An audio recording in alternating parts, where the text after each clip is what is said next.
to the sound of marching soldiers. I am in a camp near Carthage. I'm in a camp near Carthage in the era 259 BC. Who am I? You know me as Zane Hummel, but today I greet you as Lucius Dominicus. I'm a Roman legionnaire.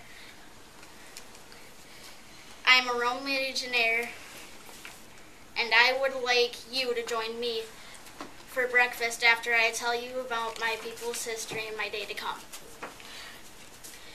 We Romans are a tough culture. We are constantly fighting for new territory. This is done so that one day we can conquer all the world's lands. We are the only nation who has been able to invade Russia and get away with it. The reason we are so powerful is because we train harder than any other army. After we wake up, we eat breakfast, pack up camp, and begin our daily training. We march 20 miles and perform hand-to-hand combat. Our weaponry skills. For fighting practice, our fighting commanders provide us with heavy wooden swords. These wooden weapons are heavier than our real weapons, so it's easier to handle our real weapons in battle. This is done to build our strength. Just imagine having to wake up right away and go to gym. Then right after morning drills, we pack up camp to move, because we Romans like it safe when we're in bed. And I'm not just talking about 10 tents and then we all go to bed. First we have to dig out a trench, usually in a square or rectangular shape. And then if we have to, we usually build huts for our leading commanders. This means that we have to sleep in smelly goatskin tents made out of 77 goat skins. Man, who would want to sleep in a tent that smelled like goats?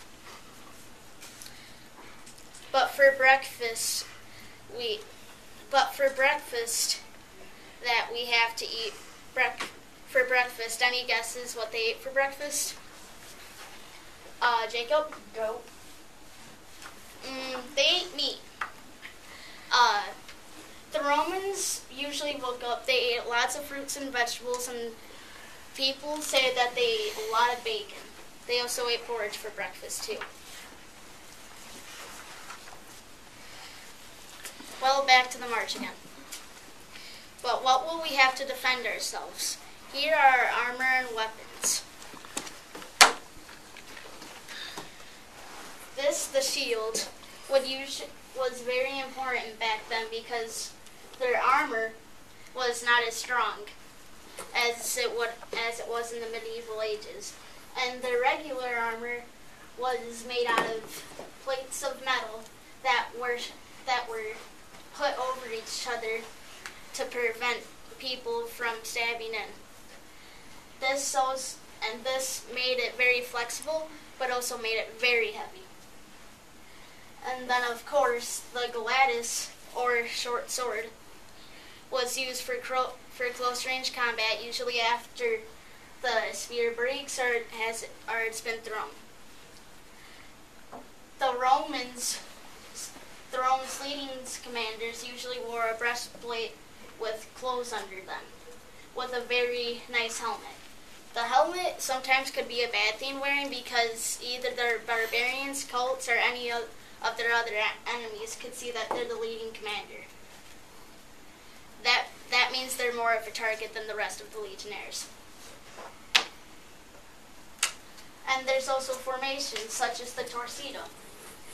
The torcido is when the Romans march in a walking formation with their swords out of the sides, and then the next person, and then the next person. Then the people behind them have their swords up. Usually they had their shields up, and they usually had their spears sticking out, as you can see right here.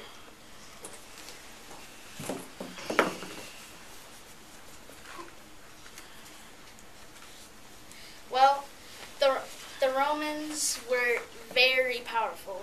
They were able to do extraordinary things. Now, I hope you liked my speech on the Roman Legion.